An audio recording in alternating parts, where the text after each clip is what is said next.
So today's video is about my 90 Mazda Miata. I love my Miata. It's a fantastic car. I've modernized a lot of things about it. However, one aspect of my car that I'm not currently happy with and haven't really done anything about historically is the very, very poor headlights that it has. Now, these headlights would have been fine, I suppose, in 1990 when the car came out, but nowadays they leave a lot to be desired. You can see the really sort of old school yellow beam pattern. You have them adjusted nicely, but they only put out so much light on the road at night. Right, they're not really the brightest things around.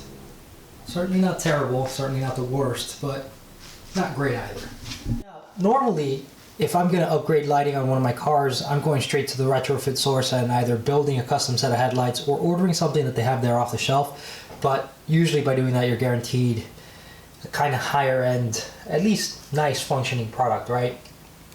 Now, my Miata, I drive maybe once a month, if that.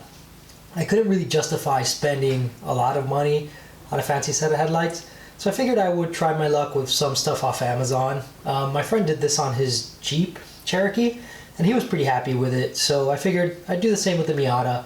Ordered these. Now, there's like 50 possible versions and names for the same exact light on Amazon at different prices. I just bought the cheapest one that was like 50 something bucks. There were other people selling the same exact thing for like 70 or whatever. It's all kind of irrelevant. It's basically the same light, so just get whatever fits your budget at the time. Obviously, if I want something fancier in the future, I'll go to the retrofit source and get something legit. Now, the only thing I'm really going to need for this install is going to be Phillips head screwdriver of some sort. In my case, I want a drill, and wire stripper, crimp, and some wire crimps. But in my case, I'm also going to add some connectors. The reason for that is because of the daytime running light / turn signal ring that's built into these. If you didn't want to use that, you would have to do exactly none of this. You would just unbolt the stock light, bolt this one in, plug it in, call it a day. In my case, since I'm going to go with adding that ring and making it all functional, then there's the extra step of wiring that's involved. But I'll show you guys how I do that. It's pretty straightforward. Now, during this, you're going to need your headlights up, obviously. So my first step is going to be to push the button to put my headlights into the service position. And of course, I'm going to go ahead and pop my hood. Anytime that you're working with electrical on your car, it's good practice to go ahead and disconnect your battery. You'll notice that I have quick disconnects installed on mine, so I'll go ahead, undo the negative first, then undo the positive, and there you go, my battery is disconnected. So if you don't care about the daytime running light and turn signal feature, you can pretty much skip over this part, but basically, here's my LED light. It's got a lead coming off of it, and it's got these two lines, right? And these two lines are supposed to connect over to the kind of front turn signal lamp, and from there I'll get the light for the DRL and for the turn signal. This is set up so it's just like a spade connection, and I just pop this in. You could conceivably use this like this and add spade connectors to the harness going to the turn signal, but that doesn't suit my taste, so I'm gonna get rid of this and crimp something different on, just because this, right, as is, will never be waterproof. And just, I don't know, not my thing, I guess. So there's more refined ways of managing this. Mind you, you get very little cable here, so don't mess it up. Very thin gauge wire too, which is not nice, but that's okay.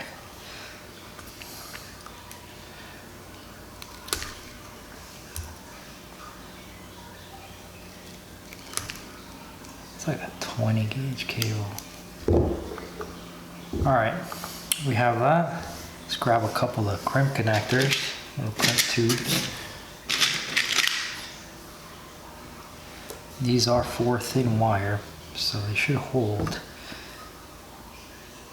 Get that nice and deep.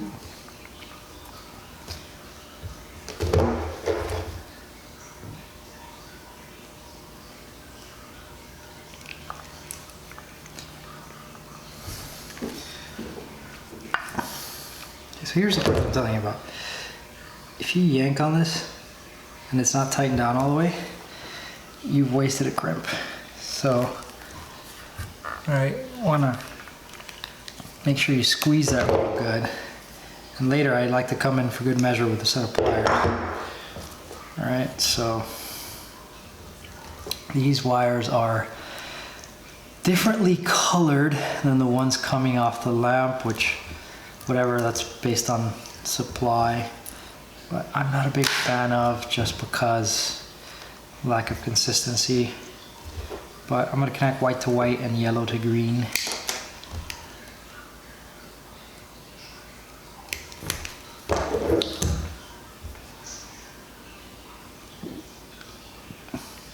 Again, if you're not doing this part, feel free to fast forward. You will not need it. You could plug this in and get to using your headlights right away.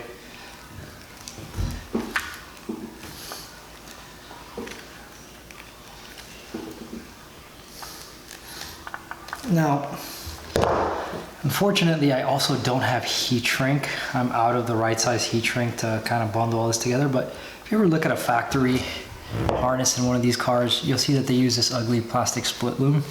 And typically what they do is they'll have it open on one side, they'll slice it, they'll wrap the two wires inside electrical tape, pull the electrical tape out to the seam of that, and wrap electrical tape around the end of this and onto the end of these wires. And that's pretty much what I'm gonna do. I'll just be using a little bit more modern, sort of finger trap style loom, which is just better looking in my opinion. I don't really know that one is better than the other. As a matter of fact, I would think the plastic stuff is probably a little better at keeping junk out of where the cables are than this, but you know, it's whatever. There's not really an area of the car where you're going to be getting a ton of filth either.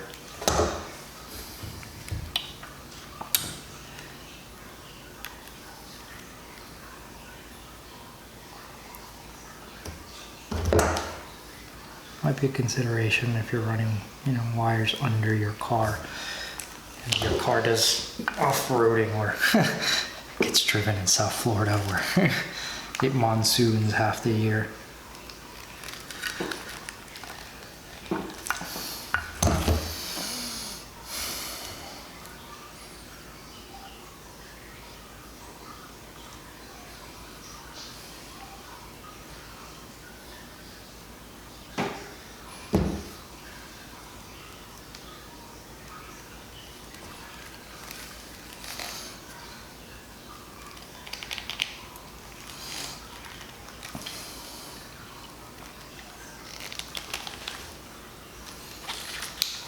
Alright, that's that. I don't need this to be super long. As a matter of fact, I don't want it to be, because I don't want to add a whole bunch of extra cabling back there. So probably just cut this, right? Leave it nice and short. Let's loom it, and then once it's been loomed, I'll add the ends. Like I said, for now, you won't see any finishing on that, but that's only because I don't even know where my electrical tape is. Ever since I had the baby, a lot of my stuff got moved around, so yeah. Of course, the split loom is probably only thick enough for just the cables. I won't be able to hold the crimps, but that's okay. I'll wrap that in electrical tape. Won't be my prettiest work, let's say, but it'd be decent. Sometimes it's really all you need. Oh, I'm being an idiot. I brought scissors specifically so I wouldn't have to do stuff like that. Okay. Let me take this other length of cable and probably cut another pair to just match these in length. So both harnesses on both sides end up being about the same. Doesn't have to be perfect, no one's ever going to check that, but suits my OCD, right? Alright, so let's bust open our little finger trap here.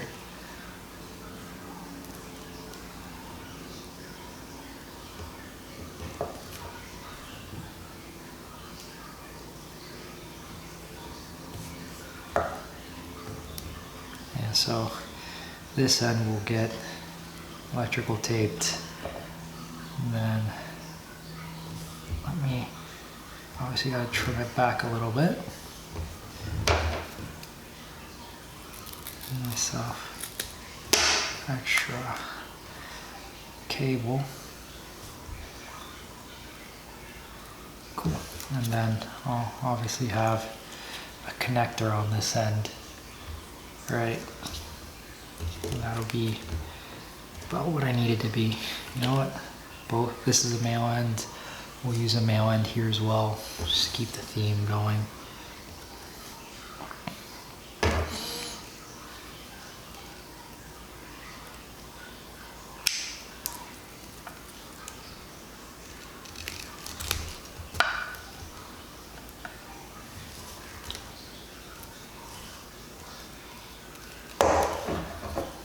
Yeah, nice thing about using electrical tape versus heat shrink is once you have stuff on, you can't slide heat shrink after the fact unless it's big enough to really come over whatever connector and then still shrink to the size you need it. With electrical tape, you know, just wrap it. Alright, so these get the, okay, yeah, so the female style pins are going here. It actually stand to be a little bit longer.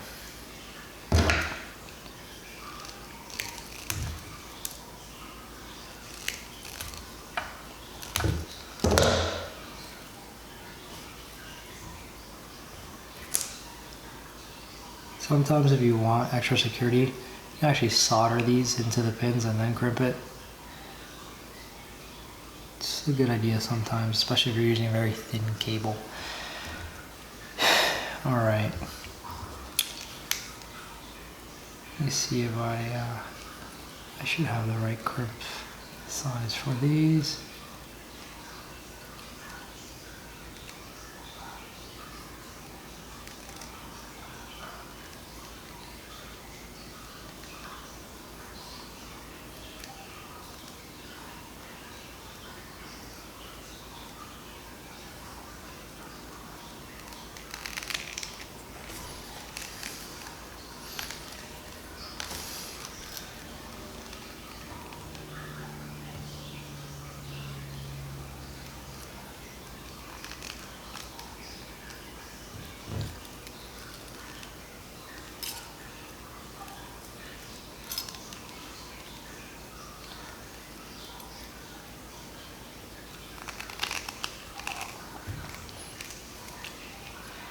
Alright, so that's crimped into place. It's not as tight as I would like. So that's where this comes in handy. Let's just smash these in real tight. And the cable can't really go anywhere. Again, could solve that by soldering it in place. Yeah, now that's rock solid, not going anywhere. I said I was going to put a female end on this. Ended up putting the male pins, which means this will have the female ended connector, whatever. It's irrelevant as long as you get the right connector on the opposite side.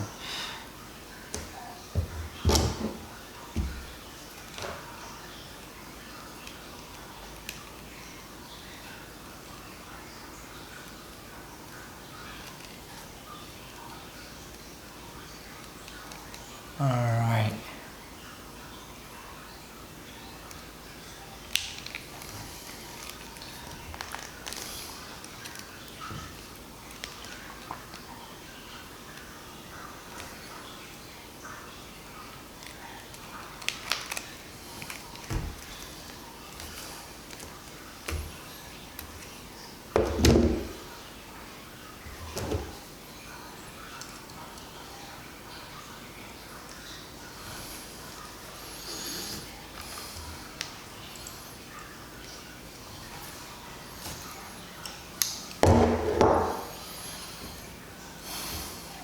Alright, these little things, they slide over these pins. It's easier if you put them on first, by the way, before you crimp the pin, but you can still get them past. It's not a big deal. So you want to do that. Bang. Alright, then you're going to press these into a connector all the way down, and then you pop the little rubber things in, and that's what waterproofs it.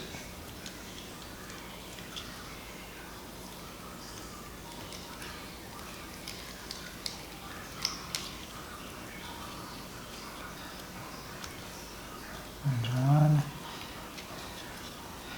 There's another one. Alright, pins are both in and locked into place. And pop the little rubber seals.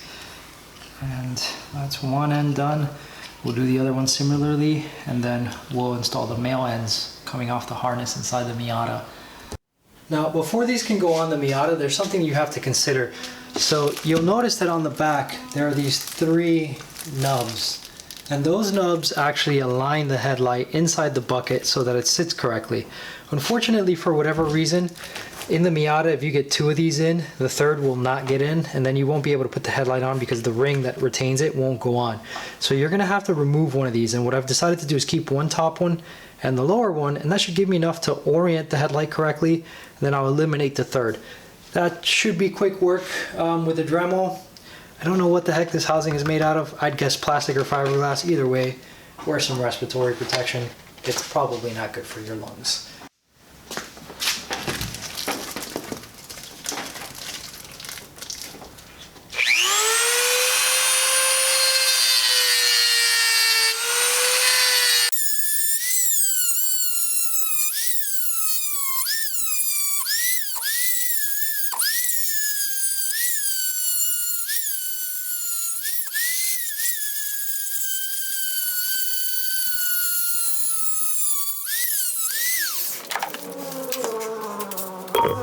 Alright, so I stand corrected. The housings are actually made out of aluminum. Either way, it's pretty easy enough to cut through it with a cutoff wheel. So that's what you'll do. Take a little paintbrush and get rid of the dust, and then you can put it on the car. Now, in order to install the new headlights, the first thing is going to be to remove the old ones. Now, there are 4 Phillips head screws on either side of the headlight in order to remove the shrouds. You're going to want to take those out first so that then you can remove the shrouds and gain access to the internals of the headlights. There's 2 on the other side, exactly the same. Okay, then you can just kind of grab this. On one side it's easy enough to pry out. Here you have a little less access, but yeah, kind of just move this a little bit. It should pop out. And there we go. Took out the shroud. Now the headlight is held in by a ring, so let's take that out next. Now, an obvious downside to this mod is these lights are glass, and this doesn't really go bad over time. Worst that could happen is it could get broken by a rock, but the likelihood is fairly low, right? These have been on forever. And these are actually in Sylvania, so they're actually a good brand. Obviously the LED ones have like a Lexan or whatever plexiglass, so it's easily scratched, easily damaged, and will yellow in the sun over time. So the next phase of this is going to be me either wrapping them in PPF or doing some kind of ceramic coating on them, clear coat, whatever, just to keep them from going yellow and to reduce the scratching, right? But anywho, let's go ahead and take this off. So there's a black trim ring around here. Might not be black on your Miata, I painted mine black, but there's going to be 3 screws, right? So the screw on this side, Phillips head, you're going to loop it. You're not going to take them out, right? Another one on the opposite side. And there's one on the bottom, which you can't get if you're using a drill, so I'm going to do it by hand. Obviously a Phillips head screwdriver is the optimal solution here, but if this is what you're using, you can just do what I'm about to do. Put this on, grab it with some pliers and turn it. Alright, now it's nice and loose. with that done, you can just go ahead and turn that trim ring counterclockwise, right? And trim ring comes out, as does the headlamp. And then there's just this old plug. You're gonna work it side to side gently, right? It's probably all corroded, but that's fine. The old headlight is out. Going to go ahead and put our new headlight in, and we're going to work the added harness for the DRLs down the same path as you see this harness going, so you just kind of follow it. Alright, so we've got our new headlight. We're going to guide this harness down through the same path as the factory headlight harness, like I said before, so we're kind of going to send it that way. I'm going to go ahead and plug in to our main harness, right? So this goes like that. I noticed that these do not seat all the way down, but they make contact, so it's there. And this down that way. Make sure it goes out. It's supposed to. Okay. And then plug this here, make sure the nubs line up where they're supposed to. There we go. Now, having done this, I'm gonna just peel this a little bit, but I don't want to touch this with my bare hands, so I'm just gonna fold it but leave the center of it on. Then I'm gonna come in with my headlight trim ring. Alright, pop that guy on.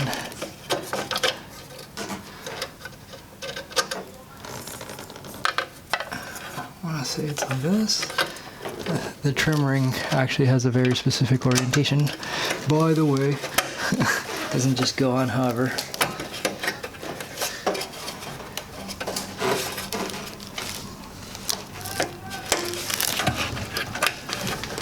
Alright, and with the trim ring on, we rotate clockwise and go ahead and tighten down the screws. Just one. Uh-oh. Already don't like what I see there. I think I was trying to rotate back the other way. So let's get the lower one. Is it even in? No, it's not.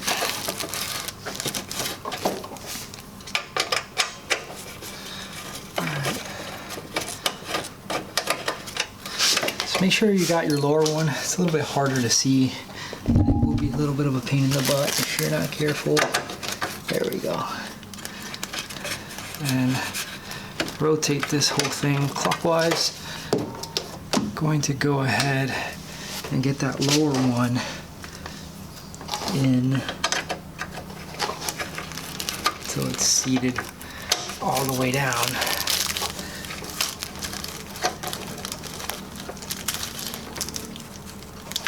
And then we'll do the two uppers.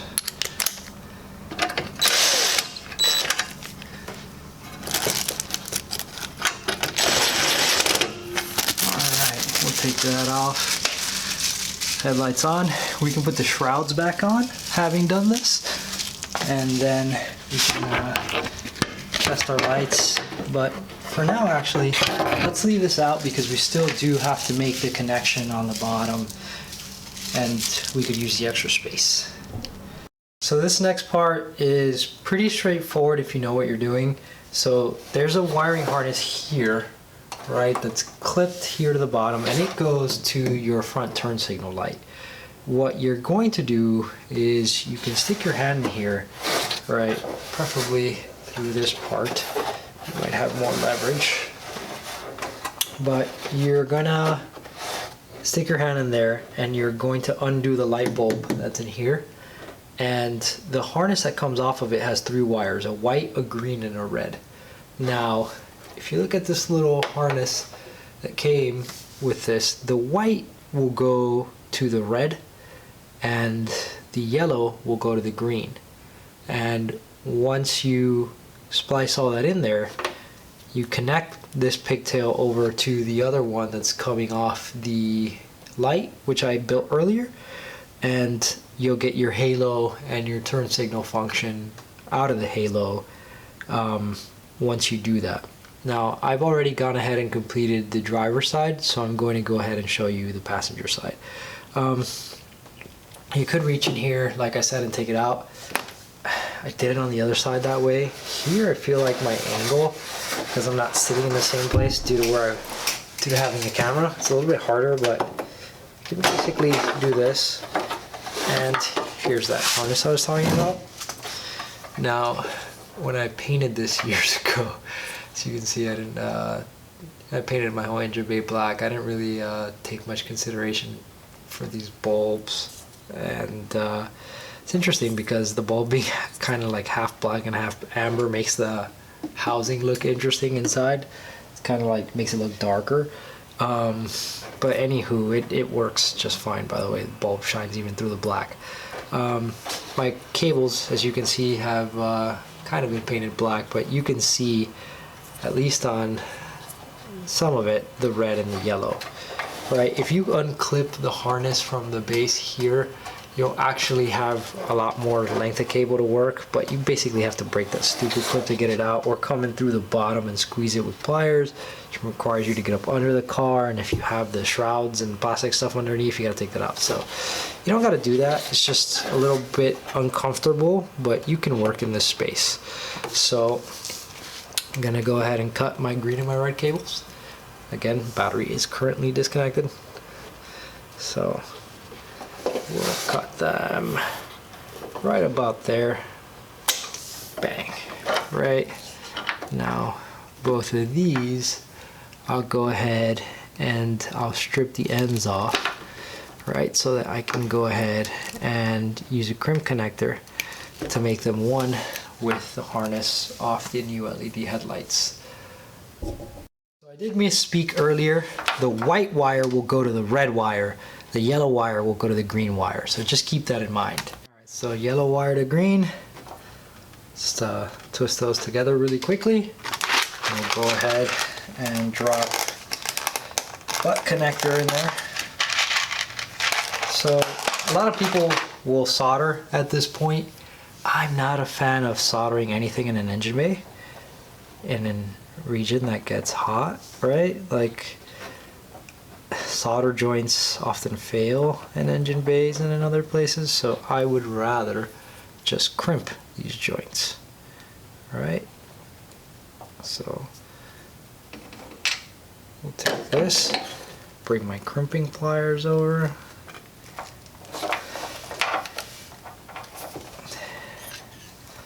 Now, this is a dedicated crimping plier that can also crimp pins and stuff. I like this so much better than the one that people buy that's like a wire stripper and crimper. I think those are crummy, both as strippers and as crimps. You can use them if that's what you got, but just FYI, if you want to make your experience much better and you're going to do a lot of this, then a proper crimping tool is much nicer.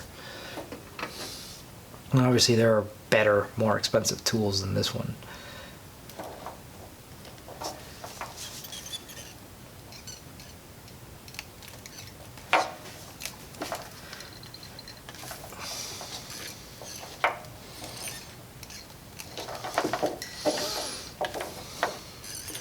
Alright, that's that.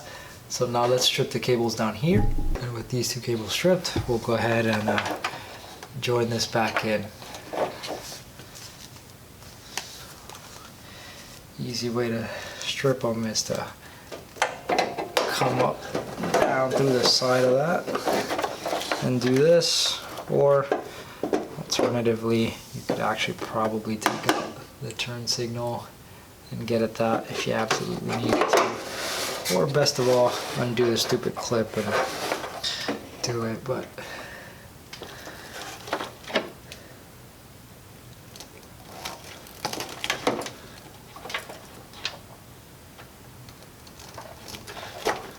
alright, those are undone. Now let's crimp it.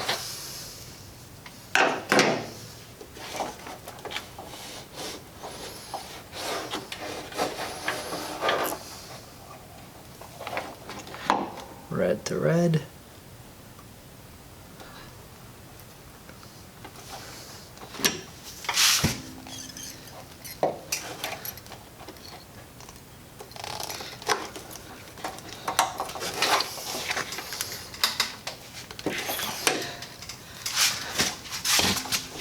I like to come from both sides when I do this and just squeeze it real nice and tight. Another thing you could do is you can actually strip it back a little bit longer, so then you can fold the wire back on itself, make it a little thicker, and then crimp it down, and that gives you a nice tight crimp. You know, it gives you peace of mind that it's not going to go anywhere. Alright, so then we'll do the next one.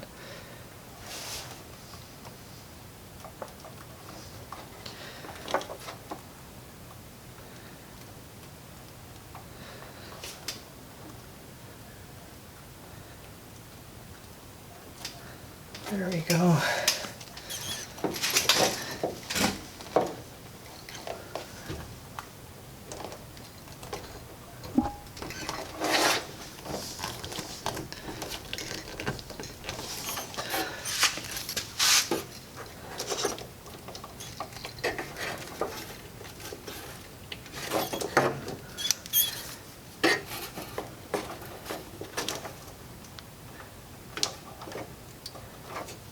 Okay, so that's everything's crimped up. Now, let's go ahead and get some connections going. First thing I want to do now is I want to put my light bulb back in, right? But this light bulb goes in kind of an angle like that, and with this in here, it can be annoying. So one thing you can do if you want to make it easier, right? And later I have to take this back apart because I'm going to come and electrical tape everything and then zip tie stuff down to the existing harnesses here so they're not rubbing when the headlight goes up and down. But I could, right, in theory, come pop this in at an angle, and it's a bit of a pain because, right, my hand has to be able to turn this, and I don't have much room. So take our Phillips head and we take out this light, and then we run the bulb out through here, put it in, and then reinstall it. Makes it much easier to do.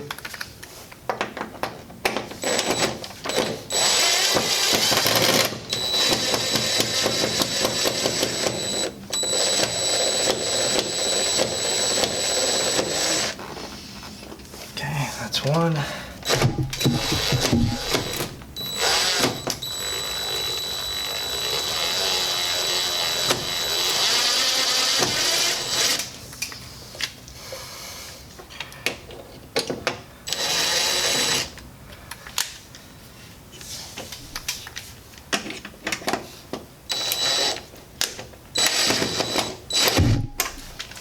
All right.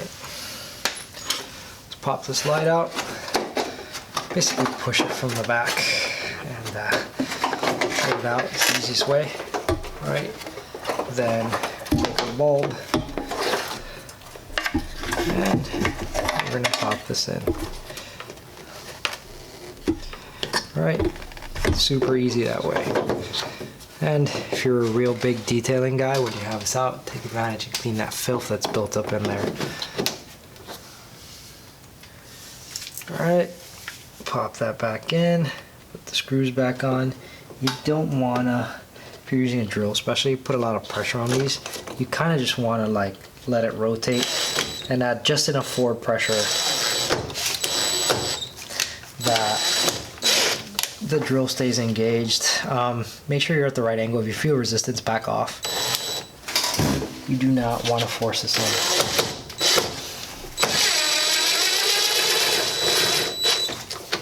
Because if you do it wrong, you could crack this.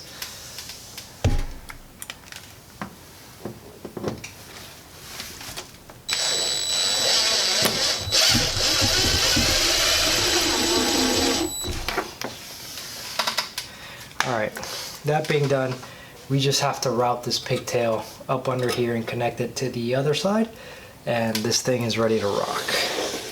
So I'm gonna go through there. Right, come up under the bottom. Me route my other pigtail a little lower. You know, Something's been bugging me is that this one doesn't come out as far as the other one, and they're both made to the same measurement. So I think this light is kind of probably smushing that cable in there. So I may later end up having to make an adjustment there. But for now, this will reach. So let's go ahead and plug this little pigtail right in.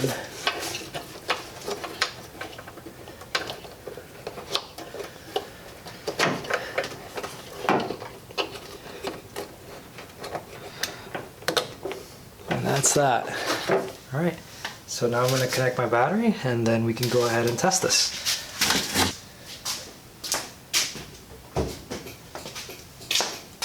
There's the turn signal function. All right, there's our halo function, and obviously the full headlight. We know that works. So this entire thing is good to go. All I have to do is put the shroud back on and then, you know, come zip tie things up, tape things up, and the install is done. All right, let's pop the shroud back in. So I'm gonna kind of bring this up in here and tuck it up under this thing. These upper headlight shields are in kind of crummy shape in my opinion. I definitely see myself replacing them with a set from Carbon Miata in the near future. Nice little carbon fiber set. Still paint match them, but I'll probably leave the edges carbon so when it's up you can see that it's carbon fiber. That'd be pretty neat. I don't like when they just leave them like exposed carbon because it honestly just looks like you got in an accident and you have, you know, replacement aftermarket ones that you didn't paint yet. Looks a little ghetto. Until you get close enough to see it's carbon fiber, obviously, but from a distance you usually can't tell that. So I'm not a big fan. Okay, put the screw in here, put the other screw, kind of pushing it up with my finger. Do the opposite side.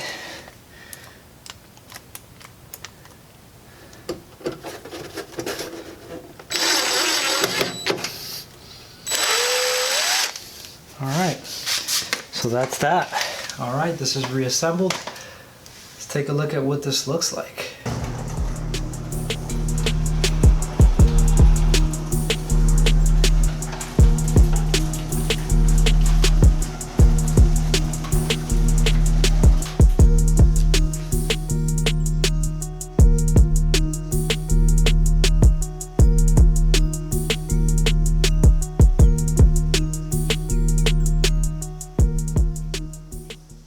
Have it. There's the final product. If you guys have enjoyed this video, feel free to like, subscribe, and hit the notification bell so you're notified when I post up another one. If you have any feedback, feel free to leave that in the comment section. And as always, thank you very much for watching.